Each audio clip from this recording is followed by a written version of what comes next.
স্বপ্নের টিকিট কেটে হাজার মাইল দূরে পাড়ি, বুক ভরা আশা একদিন বদলে যাবে নিজের আর পরিবারের ভাগ্য।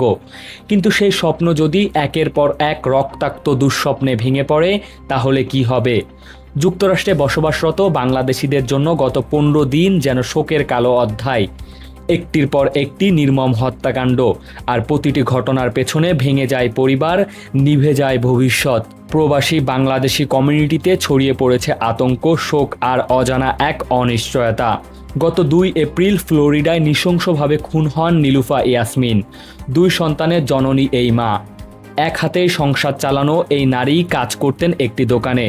সেখানে কাজের সময় মাথায় হাতুড়ি দিয়ে আঘাত করে তাকে হত্যা করা হয়।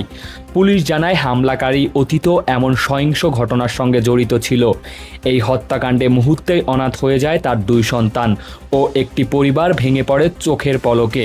এরপর 16 এপ্রিল ফ্লোরিডাতেই নিখোঁজ হন 2 বাংলাদেশি মেধাবী পিএইচডি শিক্ষার্থী, জামিল আহমেদ লিমন ও নাহিদা সুলতানা বৃষ্টি।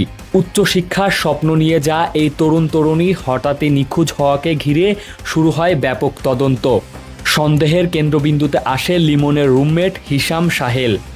জানা যায় নিখোঁজ হওয়ার আগে লিমন ঘনিষ্ঠ একজনকে জানিয়েছিলেন তিনি রুমমেট পরিবর্তন করতে চান। ধারণা করা হচ্ছে তাদের মধ্যে কোনো দ্বন্দ্ব তৈরি হয়েছিল। হিশামের অতীত ছিল সহিংসতায় ভরা। নিজের মা ও ভাইকে মারধরের অভিযোগে আগে গ্রেপ্তার হয়েছিলেন সে। আদালত থেকে তার ওপর কঠোর নিষেধাজ্ঞাও ছিল, কিন্তু সেই সহিংসতা থামেনি। অবশেষে পুলিশের অভিযানে তাকে আটক করা হয়।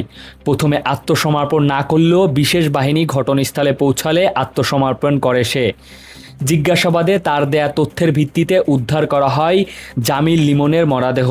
পরে নাহিদা বৃষ্টির দেহের অংশ উদ্ধার করা হয় বলে জানা গিয়েছে, যদিও পুরো দেহ এখনও পাওয়া যায়নি। হত্যার কারণ এখনও অজানা। মাত্র 15 দিনের ব্যবধানে ফ্লোরিডায় 3 জন বাংলাদেশির এমন নির্মম মৃত্যু হয়েছে, যা শুধু পরিসংখ্যান নয়, এটি একটি গভীর মানবিক বিপর্যয়। প্রবাসে থাকা বাংলাদেশিরা নিজেদের মেধা, শ্রম আর স্বপ্ন নিয়ে এগিয়ে যেতে চায়, কিন্তু যখন সেই স্বপ্ন রক্তাক্ত সহিংসতায় থেমে যায়, তখন শুধু একটি জীবন নয়, ভেঙে যায় বহু স্বপ্ন, বহু পরিবার। আজ প্রশ্ন একটাই, প্রবাসে আমাদের মানুষগুলো কতটা নিরাপদ?